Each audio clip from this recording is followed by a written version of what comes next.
Hello, everybody. Hello. I have to give Brice a few extra I seconds. was like, is it just me today?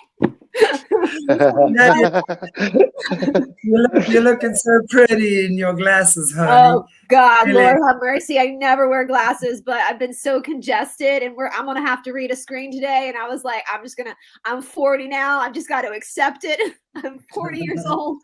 We need a little And you gotta read that screen. Yeah, you gotta read that screen. Well, welcome everybody. Welcome to Aquarius Rising Africa and its marvelous, magical, mythical, mystical, malicious. No, not malicious. I want to say delicious, like as in malicious as in delicious. Yeah, Monday with lovely Brice, and we are on again in Mornay as well. So welcome you guys, and it's really good to have you. I hope you all had a fantastic weekend and did all the cool things that you needed to do. Today we are talking, we actually have spoken before on the Bite model, right? Maybe a year or more ago already. But I think it's really good to be able to review that again and go through some of the maybe not so subtle as well as the subtle mind control techniques that these institutions especially, right, often the churches, but government, right, the way we controlled and the narrative we fed through the media, through schools, through society, societal values. So I think this, from what I see and what I know about the Bite model, I think this is certainly a very subtle one to get out of, which is oftentimes a very difficult one because it's so subtle, because we don't realize the subtle nuances, right, that actually go into it's like that spider's web, right, just spinning one thread at a time over so many years, and before you know it, bam, there you are. So it's really interesting. But anyway, I'm looking forward to hearing from you again today, beautiful Brice. And how are you doing? So good. I mean, I was laughing yesterday in my class. I was like, I died and then I came back. I've been so sick that I'm so glad to finally be on the mend now. And I know that there's things going around. So if you guys watching have been sick too, God bless you. Get some rest. It's we in spirituality though, we often say that sickness is necessary because it's a purging of the old in order for the body to bring in the new. So it's not necessarily a bad thing, but I'm super excited to be here again, you guys, and to talk about the Bite model, because I feel like the Bite model in all of my, because I'm obsessed with cults. I find cults so fascinating, but with the Bite model, it's such a handy thing to just print out and put on your refrigerator, because it's just you see the subtleties of how people are starting, and it can be a religious institution, it can be the media, it can be a things like Nexium. They were a self-help group, and so when you feel like you can't be in your sovereign self and ask questions, that's obviously a red flag of a high control group. But the Bite model, we've talked about it before, but again, it just bears like reviewing over and over again, especially since we've been talking about the mystery schools, and we talked about the Orphic mystery school, which is the Christianity of today. It's Mithraism and Christianity today. And so to see where you, as a human being, we all do this, right? Like when we are faced with information that challenges how we've been taught to believe, we feel that trigger come up, right? And instead of just sitting back and listening and observing the information, understanding that a belief in God, for example, a belief in God really has nothing to do. What did Gandhi say? God has no religion. A belief in God really doesn't have anything to do with religion, really. Exactly. And so... yeah, it's so true. And I think just to add to what you're saying there, Brice, if you Mona is breaking now the happy home there. The cat's the star of the show. The cats, yeah. If cats were humans, they would be the perfect cult leaders, wouldn't they? Exactly. Come or not, whatever. Absolutely. Like whatever. If you don't know laughing when you see one, whatever. They already run the house. They already run the house. So yes, they are. Yeah. Cult leaders. So. But what I wanted to, Brice, sorry, what I wanted to just add to that is that with these, I think with these cults as well, and with the media and stuff like that, there's so much subtlety going on. And it's so important to be able to recognize the subtleties, because all these subtleties, are really the things that do keep us locked in, right? Locked in. And to know that, to recognize that, is really the thing that enables ourselves to set us free. So when we are being triggered, like let's say something we're talking about here triggers you, and there's a big difference between being triggered and disagreeing. Yes. Right? Oh, yeah. Huge difference. There's certain people I will have a conversation with, and I'll go, okay, well, that's not really what I agree with, but I can see where you're coming from, but this is more my standpoint type thing, right? Yeah. It's fine. It doesn't matter whether my neighbor's husband wears a black pair of pants or not. I don't really give a damn. Right. Okay. But when if we're saying something that triggers you and makes you want to react in an angry way, that's being triggered. Now, it doesn't mean that your belief around the topic is wrong and we are right. It just means that if you are triggered by something we are saying, instead of lashing out and accusing us of being conspiracy theorists spreading nonsense, rather just say, hang on, okay, well, let me go and check that out myself. Yeah. Part of this, part of getting out of the matrix is learning how not to be triggered. Yeah. And it's about learning how to do and understand these things from a place of grace, really, at the end of the day. You don't have to agree. You don't have to be perfect at all. But it's really understanding that when you are triggered by anything, that means a part of you is still very cognitively dissonant. Yep. And it would be a good thing to go and check that out. I want to also, I love that you brought up cognitive dissonance, because that's huge. And I think every single person in this world has at one point been in some sort of cognitive dissonance, even to the point where you, like, if you have a friend that's in a really unhealthy relationship. So basically, like, what that is where you're seeing the truth, but you're still believing the lie. That's what cognitive dissonance is to see the truth around you, but you're still believing the lie that you've been told. We see this heavily, like the major extreme is obviously cults, but it's also subtly too within your own, you look at people who fell for the fancy flu of 2020. I mean, we didn't, in 2020, our world population went up. So that's the truth. Our population went up, but people are still believing that information that they were given about the fancy flu, that it was a pandemic, right? It's so that's another another cognitive dissonance. For us, when we talk about the Orphic Mystery Schools last week, that is information anybody can look up. I mean, Shanti and I both did independent research and we came up with the same stuff. This is factual stuff. But then to react in such a way, like I see that a lot with Christians, and I know because I got told this at church as a kid, that, oh, that's just the devil trying to trick you. Well, no, it's not. No, that's cognitive dissonance. No, it's not. That stuff was around long before the establishment of the church. And so you have to be able to understand your triggering is coming from a programming. You've been programmed to push back. And I want to just comment on Dragonfly here. I always find this interesting. Hello, Mama.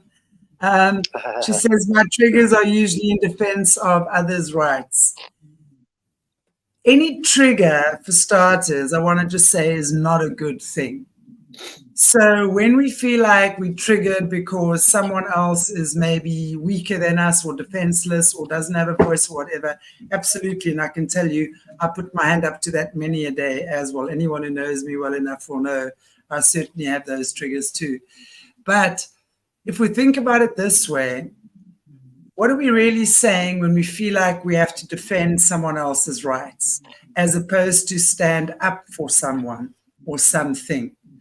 It really is us saying that we don't believe these people have what it takes to stand up for themselves. Right. And maybe they haven't been taught how to stand up for themselves, but it doesn't mean they don't have what it takes. And that would often be in a situation like that where we would need to go and look for that cognitive dissonance, because it's going to play itself out in many subtle little areas, right? So absolutely, with those of us, and I'm sure probably almost 100% of us that are watching these channels are warriors of the heart. Yeah. So we do want to go out there and we do want to heal. We do want to protect. We do want to take care of. We do want to fix.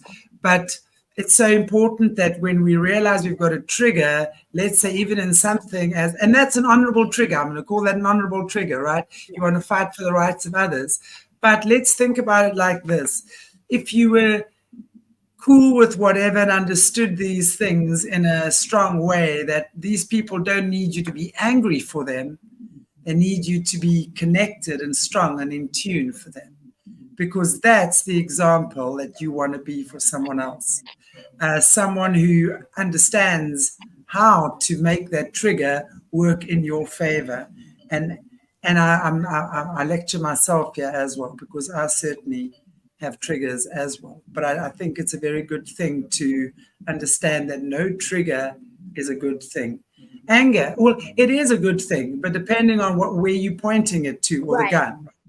So it's about, I always say anger is also a very good thing, because anger is often the catalyst that gets you to act in a certain way or take action or do something. I mean, someone feeling anger after 5 years of depression, wow, I love it. It's a pivot point, isn't it? It's something's pivoted. Yeah.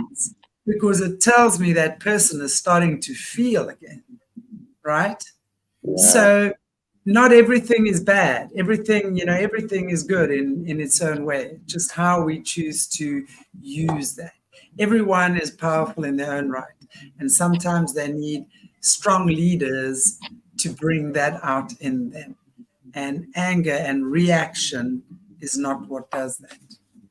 It's interesting bringing up anger, because that could also be something that cults would use, or mind control people would use to feel like you're wrong. But if you guys remember in Magdalene, when her gospel, one of her tenets is the wisdom of the wrathful person, where she talks a lot about the value of anger. And she says, she's very clear, we don't want to act vigilante. We don't want to go out there and start hurting people. But when you feel that anger coming up, there's a wisdom there.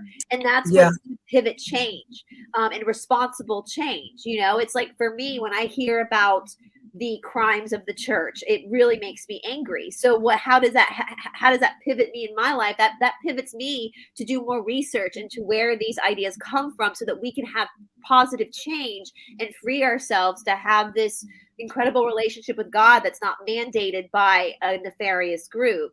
And so I love that you bring that up, because a lot of people, and I even know and especially here in the Bible Belt where I live, there's a lot of these fundamentalist groups that will use things like anger as, oh, that's just the devil getting to you. No, it's not. Actually, I think if you use anger right, it's a whisper from God.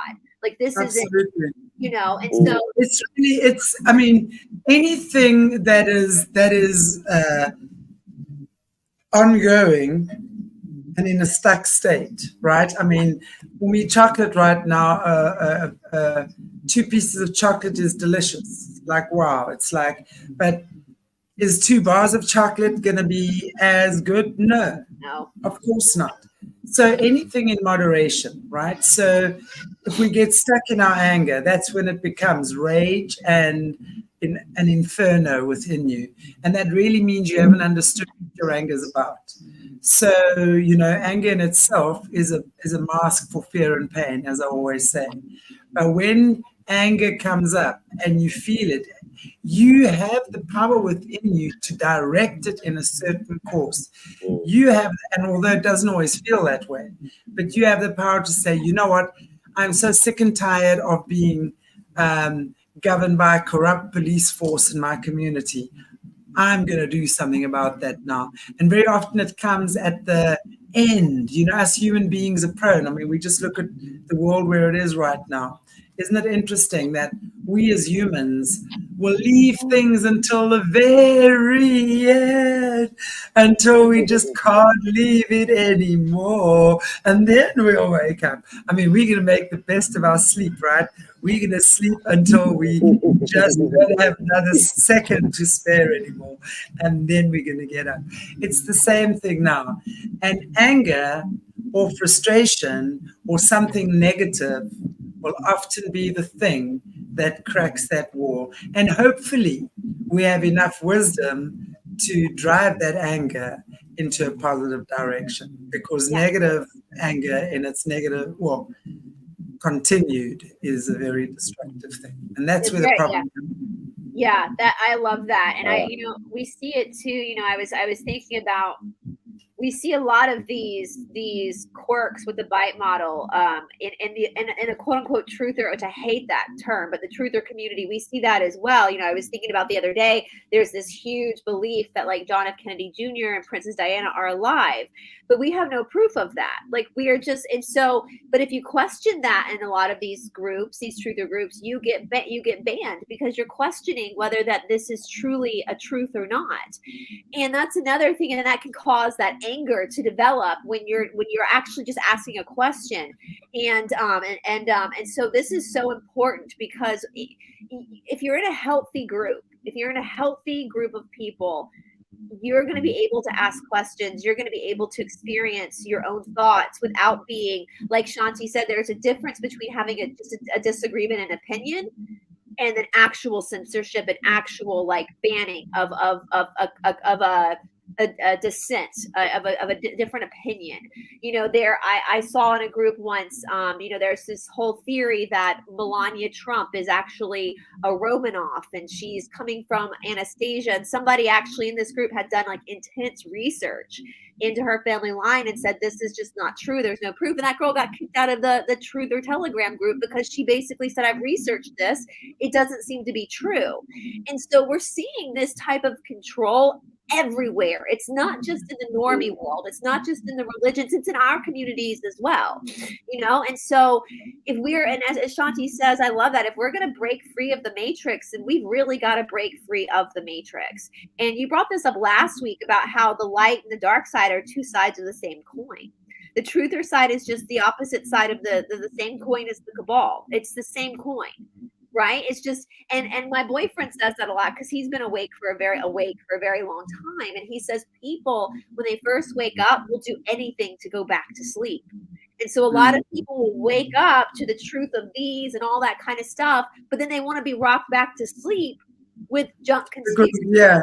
It's such a noise out here. I just don't want to deal with that. Yeah. So I'm just going to follow what these people say. I'm going to replace Anderson Cooper from CNN with this person on YouTube that's telling me what I want to hear without any proof to back what they're saying. And it takes a very strong person to be able to question both sides, to say, I need to question both sides because I want to be free of this period. And I want to be able to think for myself and I want to do my own research. And and isn't that, speaking of the bite model, like we look at education across the board, kids in school are taught to regurgitate. They're not taught to research. They're taught to regurgitate. Absolutely. So already, and that's why we also know, again, let's go back to the 60s, for example, when this whole feminist movement was brought in, and we've spoken about it before. I'm not going to mention it again and bore you with the same details, but that it was really brought in to break down the family unit, right? So there was nothing good about that, breaking down when mothers were working now, becoming more independent, fathers as always were. So you're sending your kids to preschool and school now, right? And keeping them there after school, doing homework and what have you. You're completely conditioning, growing. It's like farming little sheep that are shorn at that time for their coat, and you will keep just sharing their sheep or their coat until we need their meat. Sorry, that is the way I see it. And the more I learn about life on this current planet right now, that's been on the agenda. Oh, is yeah. that we found. And literally, these kids are schooled, and from there, these Harvard and Gate kids, the Gateway kids, are then handpicked to go and be part of this elite club that now rules the world according to their agenda, right? And that's what's been happening. So the more we just realize what's going on, and exactly that's where, and again, I go back to that self-reflection thing again. When we know, we know. We're never going to go back again. When we're awake, we don't ever want to go back to sleep again. In the beginning, it is a bit daunting for sure, but it is that time where we do need to wake up and stay awake now. Yeah, and that hopefully with this bite model, this is and I know it is daunting. It is super daunting to leave the normie world behind and then move to the truth world and realize that's just as much of a cult as the normie world is, and it's controlled by the same people. It's so daunting. But I'm hoping that, again, by talking about the bite model, this will be a very easy template to look at yourself. It's pretty self-explanatory to question your own self, because the bite model stands for behavior control, information control, thought control, and emotion control. And if we think about like what you're saying, Shanti, I was thinking about this. It's so true, because like my childhood was different from the childhood now, but for kids now, but we can see how they've slowly been building the snowball, right? And this is what people who try to control you do. If you look at other big cults like Scientology or NXIVM, like if you walked in on your first day of Scientology and they say you're going to have to leave all your family behind, you're going to have to join the Sea Org, you're going to have to believe that Xeno exists, nobody would join, right? It's they slowly pull you in. They slowly get you to the point where all of a sudden you are in what did they call the guy who did Going Clear called it? It's the prison of belief. All of a sudden there's nobody keeping you there but yourself. It's a prison of belief. And we see that with all sorts of religions. I'm sorry, the God that I believe in doesn't send people to hellfire for not believing in Jesus, and that's a mind control. Yes, people get the karma they deserve, but there's a freedom, there's a liberation when you start to see that these groups of people, regardless of what community it is, they're doing that to feed off of you. It's like they talk about in the law of one, there's the light beings and the light feeders. And so people who try to control, it's a feeding off of you, a feeding off of your life force. And the best thing you can do, in my opinion, to break that yourself is to literally question everything. Just question everything. And that's what the bite model is going to help you with. So should we look at it? Should we look at the different and I've got to pull my screen up too, so I can see, because I am getting older now. So in the chat, so good to have you ladies. I don't see any gents here at this point in time, and I'm sure if there are any in the chat, welcome. Thank you for joining us. I love that. Someone said, we don't believe in any speaking gods of death and destruction. Exactly. That's Sheena. I love that. Yeah, we believe in, the God I believe in is doesn't need a human sacrifice, doesn't need, cannibalism and all that kind of stuff. So I have the screen pulled up. I'm going to have to pull this up bigger on my screen too, just so I can see, actually read this. All right. So, okay, let's see here. All right, so the bite model, you guys. So B again stands for behavior control. So we have in this one picture I've pulled up here, promotes dependence and obedience. Shall I add it to the screen? If you want to, yeah. So behavior control, your behavior, the way that you live in the world, the way that you express yourself in the world, that's your behavior.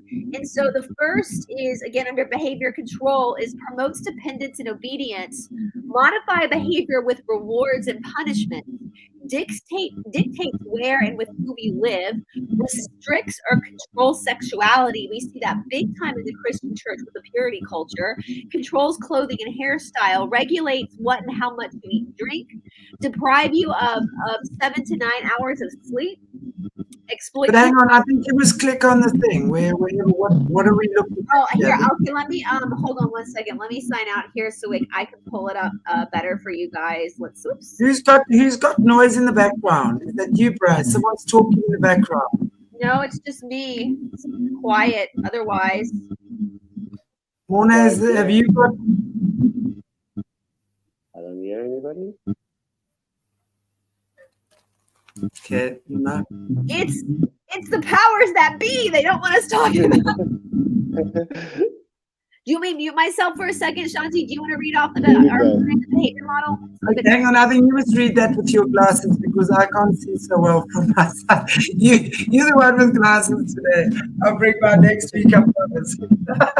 So Grandma can sit here with her purple glasses as well. My boyfriend was laughing at me so hard. I was like, I just have to accept that I'm 40 now, and this is just the way it's going to have to be.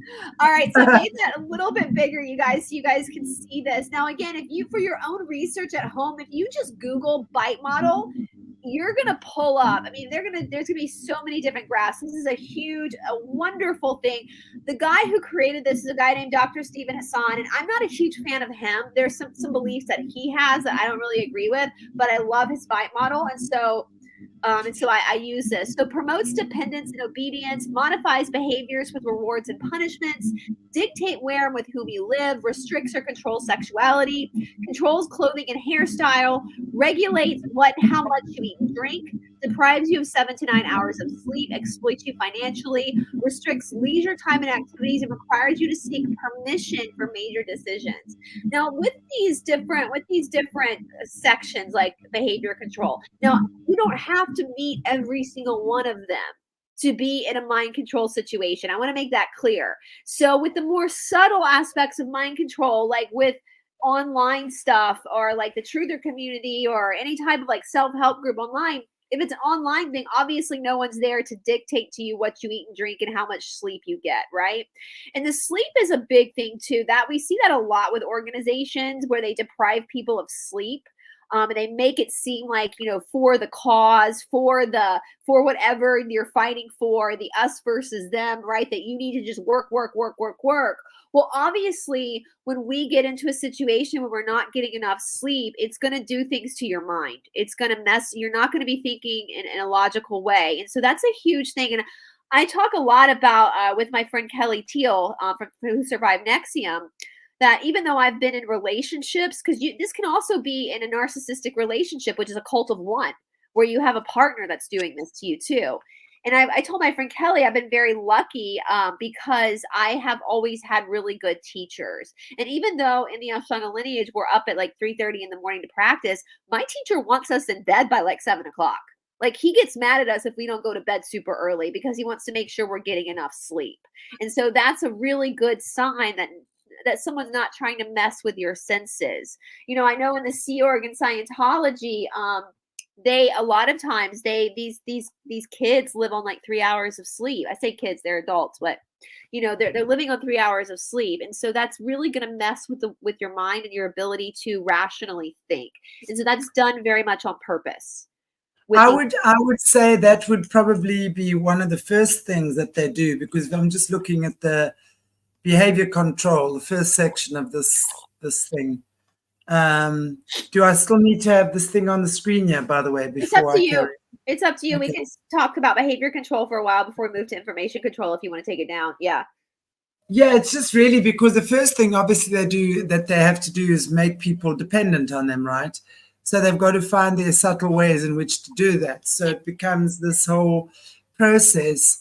I see this bite model as something that is very subtly done, and it's very, very clever, and probably one of the more dangerous ones because it's so widely practiced, if you will, and so widely consumed, actually, if we think about it. Because how do you make someone dependent? The first thing you do is actually then start depriving them of sleep and then start making suggestions, right? Start giving them suggestions of what you want them to do, because how you want them, therefore, then to modify their behavior to suit you. And that sleep would be the first thing. I mean, I don't say at night, hey, I was certainly young and doing my thing. There were many nights I didn't sleep. I'm not going to lie. Yeah, but that was my own doing. That was nobody else making me do it. That was volition. I was That's good reason. In the younger days, I could go out drinking all night, go to work the next day, but that was me doing it to myself. I was bite modeling myself there. I can't do that now. I'm at that age in life where I either do something in the day or at night. It can't be both. We got to make our decisions here. It was so funny the other day. I was speaking to some of our friends, and we actually were getting together. And we were just before I left my other place, and we were talking about when we were young. You're 20, you're 25, you've been partying the whole weekend, right? Monday morning, you at work, boy. You haven't slept for 2 nights. You reek of alcohol and you're totally fine. I was going to say, you can't imagine. I mean, you, of course, don't think you're reeking, but you get there, and everyone's like, whoa, what are you been up to? You know, it's so funny. Nowadays, you're just like 8 o'clock. Okay, I'm out of here. Cheers. I love the memes where people are like, you mean it starts at 8 p.m.? Like, that's too late. Why does this start at 8 p.m.? Like, it's just, you get to that. But yeah. But you think about it too, and with this, so behavior control really is they're controlling the way you live in the world. And with behavior controls becomes a lot of isolation, where you are literally a part of this group, and it becomes the us versus them. And I've seen that before because I talk a lot with Claire Headley from Scientology on my channel. We talk people like, how can you fall into this?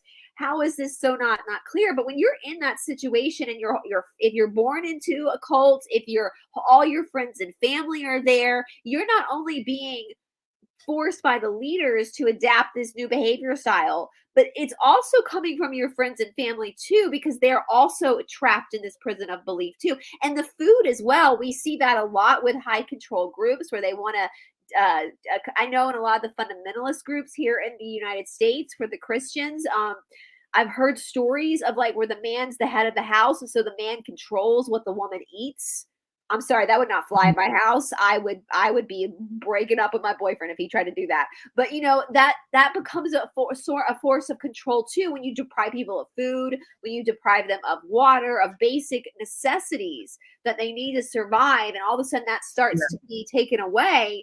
Then it's going to change when you are in a survival environment, whether you're aware of it or not. You're going to do things that you wouldn't do if you were in a survival state of mind, right? And depriving someone of food and water is a huge red flag for that.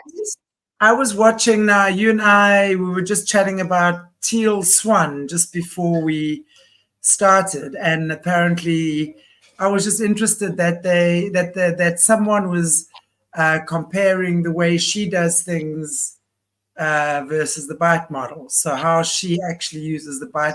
I don't know if I agree with that. I didn't finish listening. But one thing I did hear them say was obviously the control of food. Now, I totally agree in this situation, you know, they'll control how much you eat, when you eat it. Don't eat that because it makes you fat. You cannot be doing this. You know, there are different levels of control. But what I was interested is also, and I think it's also important that we don't take these things too far, because what I really saw her and heard her say was she says she's a medical intuitive, and she can see the energy, and she can see what food is being stored in the body and what it's not good for, whatever. Now, she highly recommends you don't eat sugar and this and that. Any dietitian and nutritionist is saying sugar, wheat, and dairy are enemies of the body. She's saying don't eat that. Eat fresh, eat natural, whatever. Now, you must also realize that that's not necessarily a cult or bite model type control. It's a suggestion. I will often suggest to my clients as well. I'm not saying don't eat meat. If you want to eat meat, honor the animal, right? But I do know through experience that having veggies and fruits for me and eating the way that I generally do makes me feel much better, much healthier. So I will suggest that because it works for me. Yeah. Do you have to do it? I like you bringing that up, because that's true in the yoga world. Like, we make suggestions for people to follow Ayurvedic dosha system, all that kind of stuff, but we're not at your house telling you what you can and can't eat.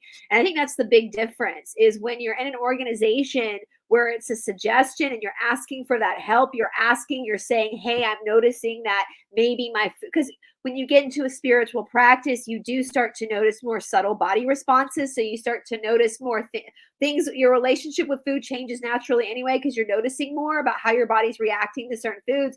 And so if you ask your teacher or whoever to help you with your diet, that's one thing. But they're not at your house controlling you, right? They're saying, this is what I suggest for you. Try it, see how you like it. And like when I did the shadow work challenges, I had people write down what they were eating and then write down how they were feeling. So they had more of an understanding of what foods were working for them and what weren't. Where I'm not at your house telling you don't eat that hamburger. I'm a vegetarian. I'm a very, very staunch vegetarian, but my family eats meat. So you have to, so there has to be a level of discernment with what, and if you're going to, and the word you use is discernment. Yeah. And that, honestly, that is the key to everything.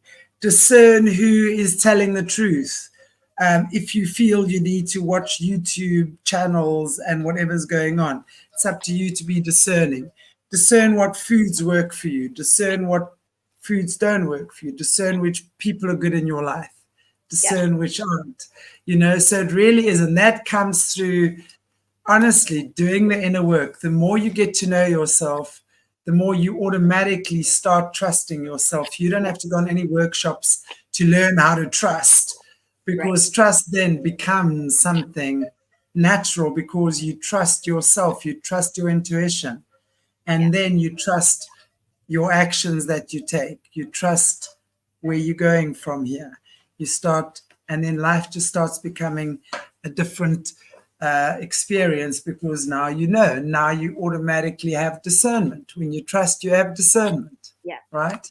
So it's a process of getting there, and it starts with being triggered. If you are being triggered by the things we're talking about, then that means, in my opinion, your higher self or God is inviting you to open that door, which is irritating you so much. Open the knock. Open that knock. That person, bang, bang, bang, bang, bang, bang, bang, bang, bang. Open it. God's going, go ahead, open that door. Well, I heard someone say once that a trigger, when you're triggered, it's your soul is responding positively. Yes, wants to get out. The brain is going, no, no, no, no, no. And that's the trigger, because the soul's going, yes, yes, yes, yes, yes. But the programming in the brain is going, no, no, no, no, no. And that's that friction. And friction, when it's used properly, can create light. And so if you understand your triggers are really like, a map of your own, where you're still, then you can use them properly and start to unlock more of your own, liberate yourself more. Because only you can liberate yourself, guys. Like nobody else. There are obviously people, psychiatrists, who work in deprogramming. Like that's what they do. They know how to deprogram. But these are people they're getting people from deep cults, right? You are truly the person that has to deprogram yourself and has to. All these cats. I need a cat now. I need my own little cult leader cat. No one never ever shows herself. These cats are like, yes, come my children. I am the cult leader. you rang, here I am. With dogs will just follow wherever. They're the perfect cult members, because they'll just follow you wherever. That's sweet. So anyway, I would say with behavior control, if you notice that you are changing the way you live in the world based on what somebody else wants, that's a huge red flag. If you're changing the way you live in the world because you want to change, that's different. But if you are trying to make somebody happy, make somebody that you feel like you need to seek their approval, and so you're changing the way you live in the world, the way you do things, and that is a huge red flag. Your friends and family, healthy-minded people in your life, are not going to expect you to not be authentically you, right? And so that's something, I guess, to sum up the behavior control, that's something that everybody just needs to be aware of, how they move in the world.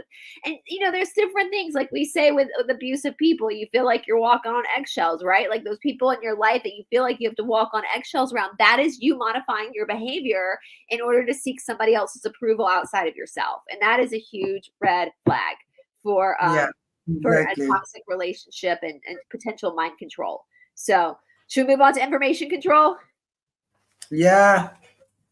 Let's do it. I think we know a lot about information control because we are literally living that hell right now, aren't we? Yeah, isn't that true? Broadway. I mean, of course, information control is really everything from the Bible to taking books out of the Bible to controlling every other religion as well. We know from the Eastern teachings as well, they've also controlled a lot of that. And as much as what they've also not given us all the information that was in the original Bible, right? They've done the same with Eastern teaching. And a lot of every holy book, really, in my opinion, has been corrupted over and over and over again.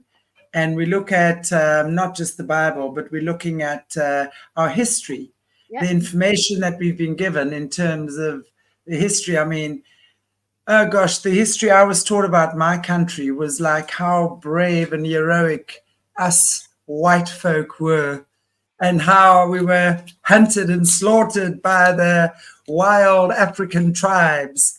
And eventually we won the Battle of Blood River. And that's how we won the country. You know, seriously, that's the type of narrative we were fed. I don't even remember it's exactly that, but something like that. Okay, so don't shoot me if I'm wrong. I didn't contain that information very well. But what I'm saying is, and when you look at the true history of our country and every other country, or just about every other country, we've been taught something else, right? Yeah.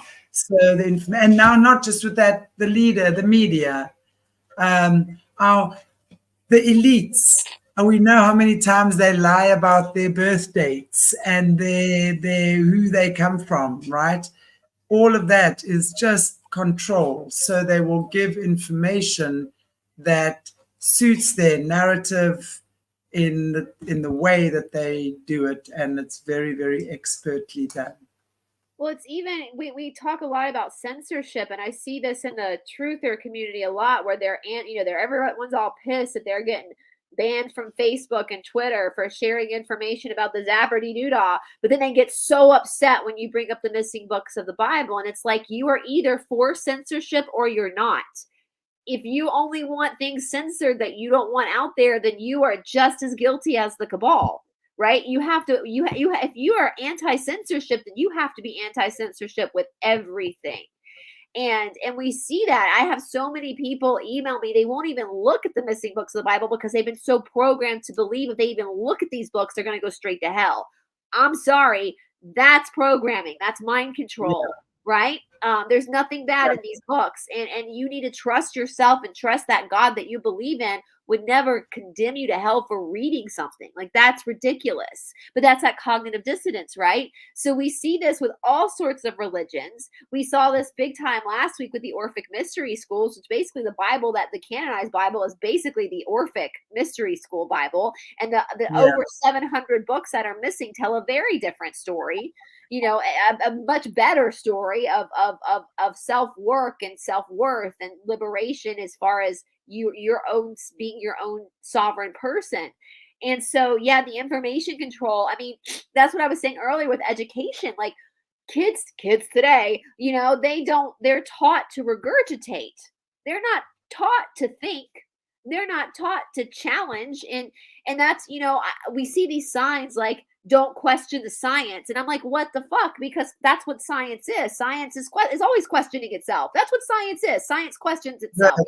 A scientist is somebody who has a theory and then spends his or whole life trying to disprove his or her own theory. And by constantly challenging what we're learning, we go further. We learn more because we're not accepting things as finite. We're trying to go to the infinite understanding of who we are and what energy is. And for science to cap that, that's mind control. That's mind control, right? It's Absolutely. And I think a lot of people watching, especially with like the zapper-dee-doo-dahs, like how many, we can't even say what it's called on YouTube because of information. We have to call it a zapper-dee-doo-dah like a freaking 5-year-old because we can't say the real word because of information control, right? Yeah, exactly. So exactly. That's huge. And the more we catch on to the information control, right, the more the tighter the grip gets. So we have to experience that as well. And that's why now we're also so censored on our channels. I mean, 3 years ago, we weren't even hearing about people getting censored, or 4 years ago, right? Now, I think, I don't know how many of us have been, I mean, we've been struck a few times. I don't even know how many of our shows have been struck, right? I know you've probably had the same thing, and we've got to be very, very clever as to how we do it. So yeah, exactly. It's all of those controls that come in a much more forced way. But what's very, very interesting, if you looked at a movie, and I don't know, I don't think we spoke about it last week. It's called They Live, and it's a 1988 movie. Where the little glasses, right? The glasses that he sees. You literally see the subtle mind control, but there are people who literally have those gifts, okay? There are people, and it's one of those things that I do know that the GATE program works with enhancing in these kids, those kids who have those gifts to see these things. But literally what it is they put the sunglasses on and then sees all the subtle programming, like in the streets. Instead of seeing stop at the traffic light, it says obey, consume, buy, all of this. And it's so fascinating because there's been a lot of stuff in the media about that lately, the way you're seeing these AI figures. And I actually wanted to do something on it. So I've saved the reel, so I'll still show up with it in one of the shows. But how they having people standing in certain ways with their clothes, and if you squint your eyes a little bit, you see. I saw that, where it's I see that, or consume or buy or whatever. It's so disgusting the way they're doing it, and we've got to be so aware of it. And only while we're in the matrix do we literally. It's like us being controlled and sliding into the places that they kind of want us, or magnetized to the place that they want us to be magnetized to. But the minute we connected and in tune and turned on, right, and aligned with God, we do not have to worry about that shit, because it can't touch us. And we are being shown so much now, honestly. And guys, with this war in Israel on the up and up, we got to be very aware. I mean, these things are coming in thick and fast on a more on levels that our eyes don't see. And it's called the Black Awakening. They're calling it the Black Awakening because a lot of the stuff from below is starting to come up, and they've been trying to shut it away. If we look at this war with Israel, like, what are they covering with that again? Because what's that diverting? And I'm saying as well, look at what's happening with America and China. Isn't it even bigger than Israel? I don't want to undermine anything, but now how they divert, now, what's going on behind that? Right. The more we wake up, the more they push back with, as you're saying, with the information. It's not like they go, oh, you got us. You win, you got us. No, they're going to keep going even harder. I mean, I know you guys struggle with shadow banning. I struggle heavily with shadow banning. And I've learned that if you do any type of, even for people who are doing just holistic healing, like holistic channels where they talk about turmeric and how to, inflammation with turmeric versus ibuprofen, they're being shadow banned because they don't want you to have that information, that there is other ways to heal yourself besides pharmaceuticals. And so that's even people who are not even in our community are being affected by this. They're being shadow. I'm so shadow banned on my channel, and it's because it's which, they're kind of idiots, because the more shadow banned you get, the more you realize you're on the right track. They're kind of dumbasses that way. Like, if they want to make you think you're not on the right track, don't shadow ban us, like. Exactly. Okay, we're on the right path. I was talking to somebody the other day. They're like, they're another spiritual channel. She's like, I'm never shadow banned. I was like, oh, then you must be teaching bullshit then, because you must be one of the, what do they call it? I don't want to say puppet.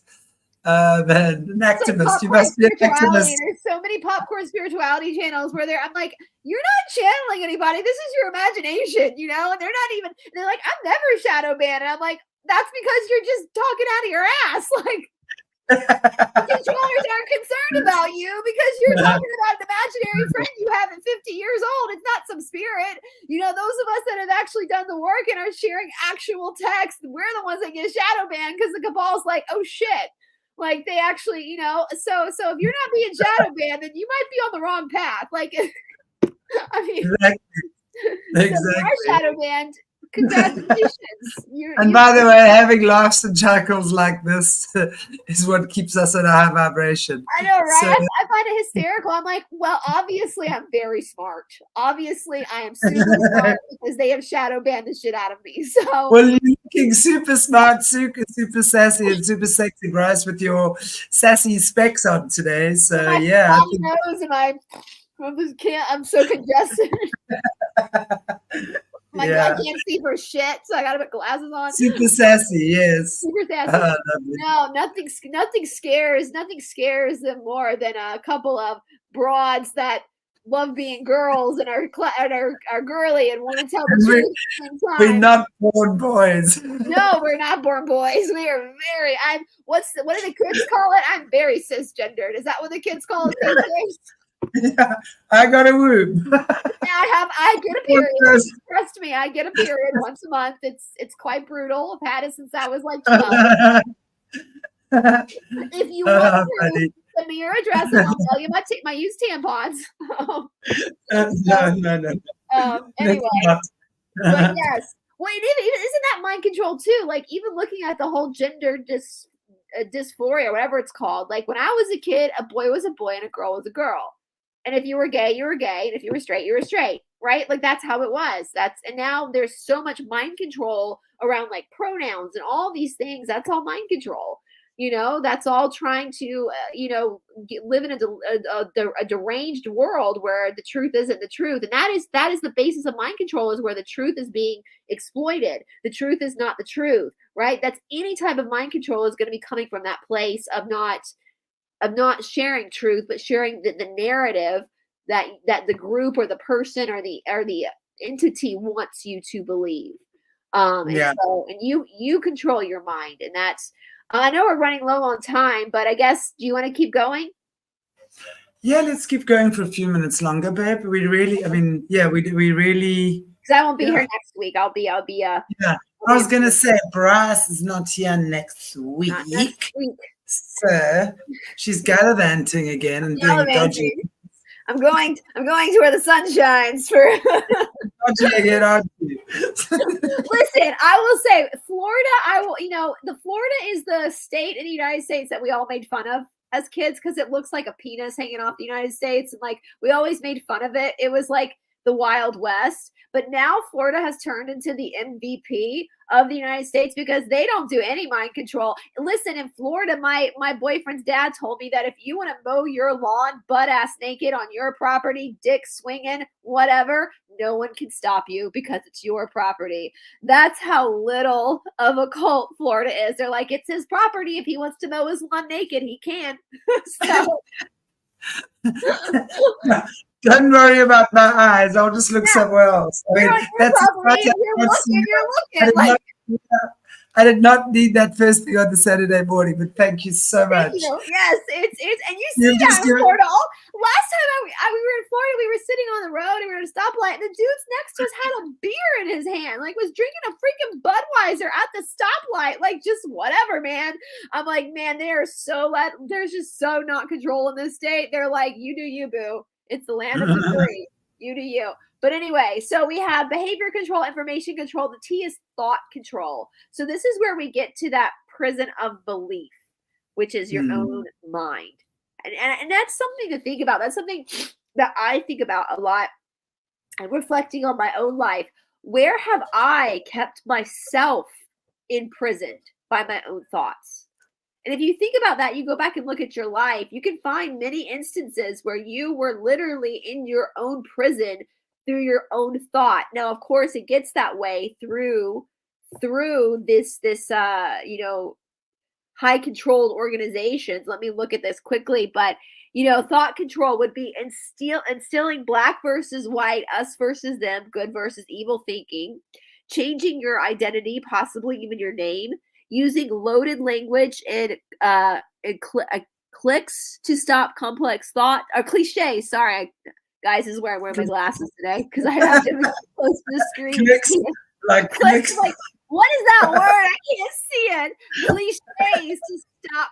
So what do we hear in the truther community a lot? We hear people say, trust the plan, right? Like, that's a cliche. Like, that's a thought control that stops you from critically thinking. See, my friend Jay says, what plan? What's the plan? But if you question, like, okay, are there white hats? Are they doing, like, if you're questioning that, people say, oh, trust the plan. What fucking plan?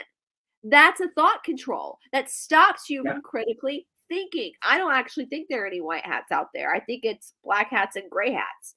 That's just my opinion. But through my own critical analysis of what's happening and being able to look at the world around me and critically, that's what critical thinking means. It means to critically look at your own thoughts, to be able to challenge your own perception of reality. And so that's huge, right? Only allow positive thoughts. That's that toxic positivity we see in a lot of the popcorn spirituality, where they only allow positive thoughts. Where in true growth in spirituality, you need to face your own darkness and you need to work through it, and learn how to work through it, right? So uses excessive meditation, singing, prayer, and chanting to block thoughts, rejects rational analysis, critical thinking, and doubt.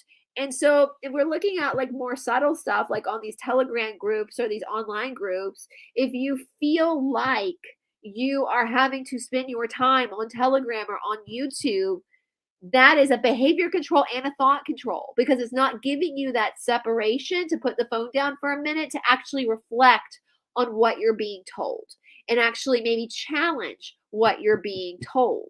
Right. And so, and the truth can always stand up to being challenged. The truth can always stand up to it. I had last week did our shadow work challenge. I had somebody email me and ask me for my resume, my credentials to be able to create a shadow work challenge. And I was totally fine with that. I sent him all of my information, who my teacher was, my authorization, everything. And I respected that guy for emailing me and asking me that, because that shows his critically thinking, that he didn't want to do something unless he understood where I was coming from. That's not that I don't take offense to that. That's what we all should be doing. So when people come to you and say, hey, I have information, you should be able to question that information, because if it's the truth, it can stand up to questioning. If it's a lie, it can't. And that's why a lot of these like Telegram groups, these YouTube groups end up blocking people who question them, because they are not telling you the truth, right? They're using clickbait, all sorts of stuff to control your perception of them, those of us sitting behind the camera. All right. Do you guys have anything you want to say on thought control before we move to emotion control? No, I think that's it. I think it's pretty self-explanatory. We understand that the whole subtle mind control over the last century or so particularly has been quite brutal, but very subtle, but very brutal. And we're seeing the end results of it now with all of this. And, we really just have to understand, that's the cognitive dissonance that kicks in now, right? Yeah. Because our thoughts and our perceptions and our ideas have for a century long been controlled. So from generation to generation to generation, it's being controlled. So it is a big job for us to uncontrol that. Yeah. But nonetheless, with discernment, we get out of that matrix group. Yeah. Yeah. So the last we have is emotional control. And this is the one that pisses me off the most.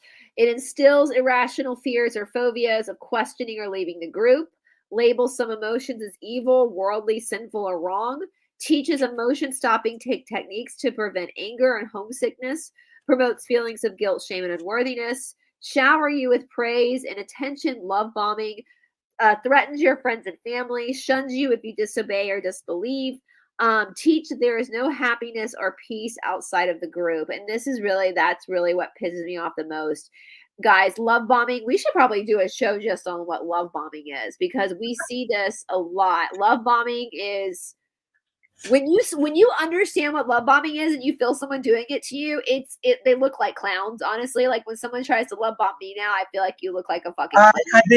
I cannot. I just can't. I've never been able to do that. I mean, I never at school have I been able to love bomb my teachers, or we call it suck up to them. Yeah. Never in my work career I've been fired for insubordination from every job that I had before I started my own business. I thought, okay, I'm going to start starving soon.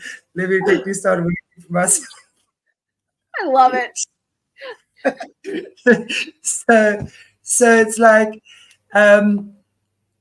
love bombing for me as well is not just being over and gushy, you know, with someone and like being a little bit, what was that, go with the white room or something? What? It's like white. Well, it depends. Like when you're dealing with a one-on-one interaction with like a narcissist, they're going to make you feel like you're perfect in every way and they're your soulmate. And love bombing could be like, for example, if a group is trying to get you into their group, then you could say, oh, I love to drink whiskey. They could be like, me too. I love whiskey too. Now that could be true, but in a love bombing situation, they mirror you. They mirror everything you do. Where in a healthy relationship, I love rum. If we're talking about something simple like alcohol, rum is my drink of choice. I love my Babe Breezes with rum. Very girly drink. My boyfriend likes whiskey, right? So when we started dating, he wasn't all of a sudden loving rum. No, he likes whiskey, right? So there's differences, right? And you can, in a friendship, in a relationship, in a group dynamic, you can have those differences of opinion and they're celebrated. But in a love bombing situation, it is literally mirroring you. If your favorite movies are rom-coms, romantic comedies, all of a sudden the group loves that movie too, or this person loves that. There's no difference, right? It's very mirroring. And it's really, sorry, Brice, it's really just at the end of the day, it's emotional manipulation. Absolutely. And it's the worst kind of manipulation that you can get, because that's true narcissism. Yeah. This is people, as you say, that mirror you, that they shadow you, they pretend to be you. That's what is that movie, man, in the 80s or early 90s, where the girl, something about a white girl sharing a room. Oh, Single White Female. Yes, that one. Sorry, that for me was such, also in many ways, these interesting type scenarios, right? You meet someone, and this is more on a microcosmic level, and you literally start taking on that person's traits. Yeah. And before you know, that person is trying to become you and duplicate and literally be your clone, right? Yeah. And this, I mean, think how that's working on a macrocosmic level as well. You have these people, these friends, they want what you have. They think they can take a free ride or whatever it is with you, and then give you exactly what they think you need: the manipulation, the seduction, the right words, the right smiles that go along with all of that, so that they can lure you in. Gosh, to me, the minute someone tries to do that with me, I know it a mile away. I mean, honestly, and especially, let's talk about dating, right? I mean, if you're going out and you're going to meet someone and this person just starts telling you all the right things, I run from that. Red flag. Well, I was thinking about that too, because there's a difference, and you feel it when you have something in common with someone versus them mirroring you. You feel like, for example, my boyfriend and I, one of the first dates we went on, we both love to hike. And so he took me to a really cool trail. That was one of the first dates we went on. He wasn't mirroring me. There wasn't any type of like, you like hiking? I love hiking. No, it was like, oh, cool. Yeah, I know some great trails. Let's go on a date, on a hike. And it was fun because we both loved it, right? But at the same time, when you're getting to know someone and you find those similarities, you're also going to be aware of your differences too. And they're not going to, and it's very, isn't it? You're going to celebrate them. You're going to celebrate your differences. Sometimes it's your quirkiness, or his quirkiness, or his eccentricities. I mean, I remember my friend once, her husband always waxed his beard. He used to go to the beautician, and I kid you not, waxed his armpit hairs and waxed his beard. I'm like looking, and she says, he's a little bit eccentric and I love him like that. And I said, wow, that's so cool. I'm not sure I would like my husband to be going for armpit waxes, but hey, if it floats your boat, go for it. So it's that, it's that kind of thing. It's where you enjoy someone else's difference. You can actually celebrate that. And they're not hiding their differences. They're not someone that's love bombing you is going to try to hide those differences. Mm-hmm. But someone who is not, where you have mutual things in common, but you have differences, they're not hiding the fact that, luckily. Well, they're going to try and mirror. They're going to try and mirror exactly what you are, what they think you want them to be. Yeah. And that's very, very, that's almost psychopathic behavior. Oh, absolutely. So it's someone who doesn't have a sense of self. They're feeding that. Yeah. It's past narcissism. It's past narcissism. I mean, a huge difference between my boyfriend and me. He's a foodie, and I'm annoyed. Food annoys me. If I could just take a pill every day and that would be my food, I'd be great. So he will sit in the kitchen and make love to his food. Whereas when I gotta eat, I'm gonna pull the food into the desk and watch something while I'm eating. That's a huge difference we have, but I respect him, and I think it's hysterical because you'll walk in and it'll be totally silent in there, and he's just eating, and you can just see him making love to. And I think it's hysterical. We're so different that way. But he didn't ever try to make himself, oh yeah, no, I don't like food. I celebrate the fact that he's a chef and he loves food and he cooks very Ayurvedically and he loves that, because that's not something that I'm ever going to love, right? That's not part of it. And he's cool in me being that way too. So I hope that makes sense with people. If you're out there dating someone or you find a group, especially if it's a health group or a yoga shala or something. Yeah, of course. In that group, there's going to be that or a hiking group or a running group. Obviously, that's the point, is that you all love this one thing, and that's what brings you together. But if they are really pushing themselves, that's one thing with love bombing too. They push themselves on you. They become such a part of your every waking moment. It is nonstop. And when you meet people, healthy-minded people, you can hit it off with them, but it's a slow progression of getting to know that person, right? It's not just all of a sudden, boom, you were together. And that's the danger. And that's when they start with I feel like, even though it's the bite model, I feel like the emotional control is the first thing that starts to happen before behavior, thought, and information. Yeah. And again, let's think about how that also happens. It's because with that lack of sleep, right? Because that's the first thing. That sort of depriving you of your I don't want to say immunity, but on a physical level, it would be your immunity. It would be, yeah. Your physical body is being altered, so your mind's going to start to waver. It's, yeah.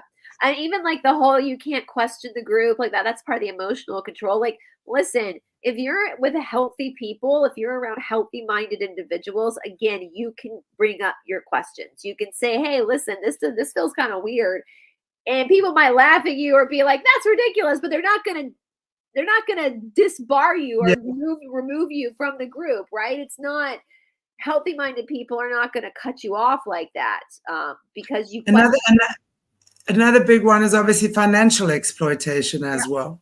Oh, when you start being asked to donate that, give that. I mean, I honestly think there's a very healthy idea behind tithing, because tithing, when you tithe, it's kind of trust that it's also going to come back to you, right? So the energy, yes, the energy behind tithing, I think, is a very good thing. And I agree that it's probably good to have it mandatory, but not necessarily compulsory. Right. Because sometimes you just can't afford to tithe, right? And it's okay because it's coming back. That's what tithing is about. But not just with tithing. Then you, of course, get caught in to pay for that and look for that and try that. And there's that merchandise and there's that product and you've never tried that before. And this is exclusive to me. And only I have that information. Only God has blessed me. Yeah, that's another tactic, isn't it? We see that with the prophets of the world. Everybody, listen, you watch it right now, you're a damn prophet. Everybody's a prophet. Everybody has that connection to God. And that manipulation of, oh, God speaks to me. I'm the one. You have to. And that's why you're paying 3 times the price for this, because it's so special. It has that infused, and I've prayed that, and I've anointed that, or whatever the case might be, right? Yeah. So These are the kind of things. And generally, guys, and I really want to implore you to watch my interviews with Caleb Jade. Wow, wow, wow. What an amazing story that man has to tell. We've done the first 2 interviews. The first one is the Gateway Experience. Second one was the Wild Hunt. And if anyone wonders whether the Wild Hunt actually exists, we'll go and do some research on the Wild Hunt. It's really folklore. It exists, and he was a child in the Wild Hunt. So go and listen to those interviews, please, and share them. Because this guy is coming out of situations where he's seen things, like, as he says, there's very little I have not seen. Yeah. So, and then we're looking at how, with all of the stuff they give you, all these little gadgets, these little statues you buy, the cup here, it's all entities attached to it. And we must remember something. And he actually said something very, very important to me the other day when we were talking about that.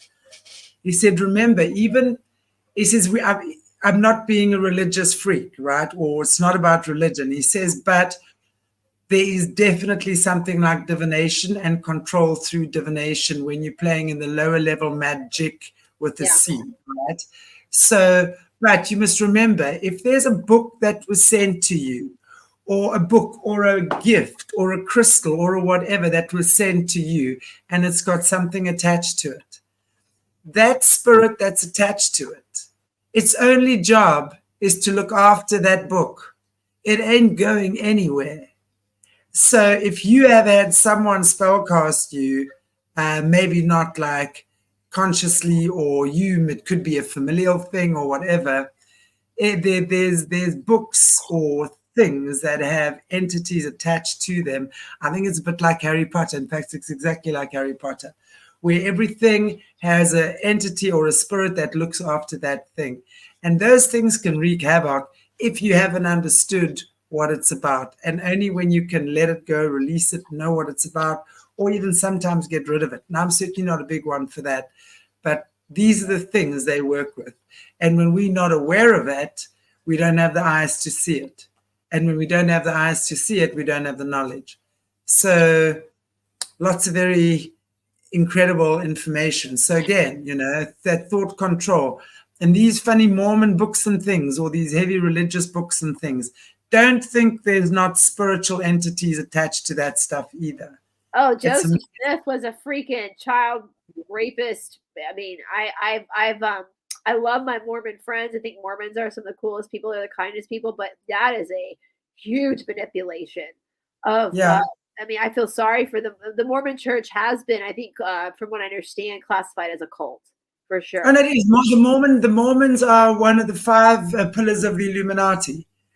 It's the Mormons, the Catholics, the Satanists, the what was the other one? Gosh, now I forget. So it's it's the Satanists, the Mormons, the Catholics, Scientologists. I don't know. Yeah, I've forgotten. And sorry, I've just hit the blank.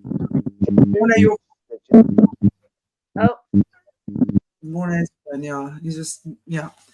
So anyway, so the Mormons and the Masons are another, but there's 5 pillars that form the Illuminati, and the Mormons is one of the pillars. I mean, it's all they do in their temple. They do Masonic. It's all Masonic.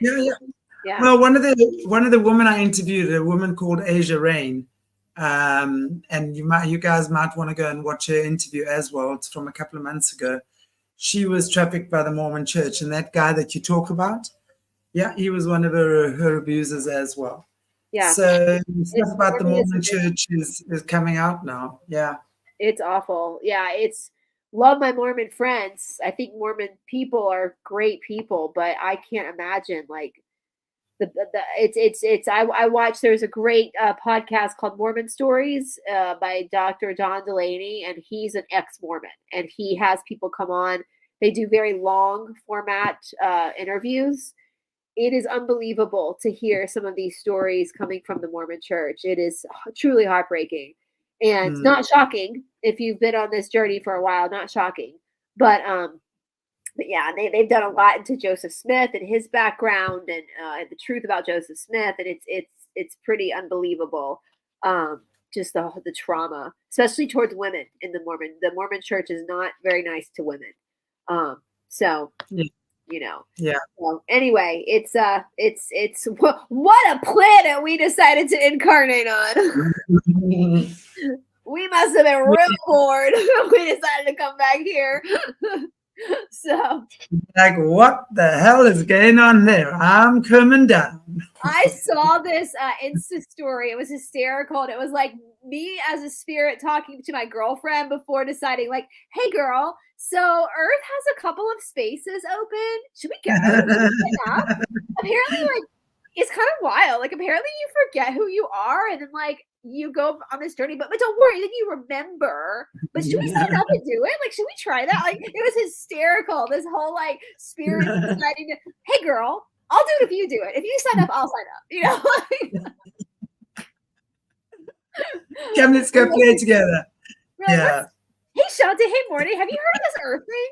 You want to do it? Let's do it. Let's do it. Let's sign up. If you sign up, I'll sign up.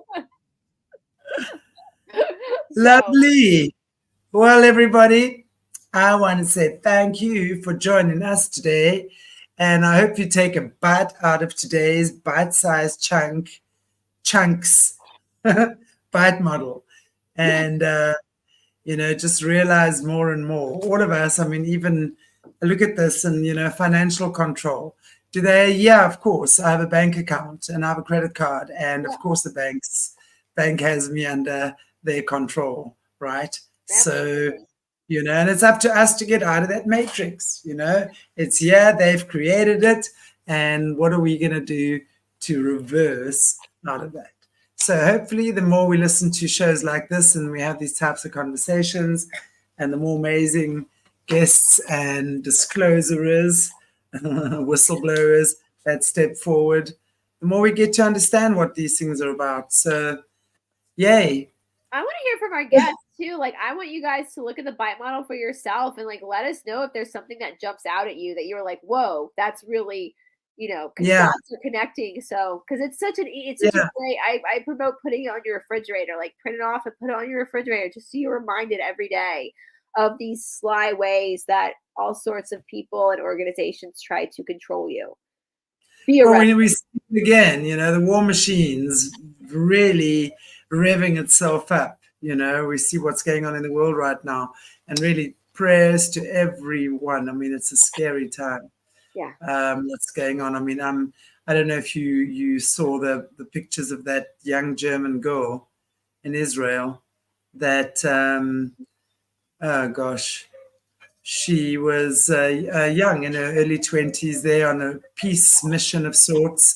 There was some peace party, and a whole bunch of them were captured by Hamas and RAPED, tortured, KILLED, and then riding around with her lifeless body all over and spitting on it and just being completely depraved, heartbreaking.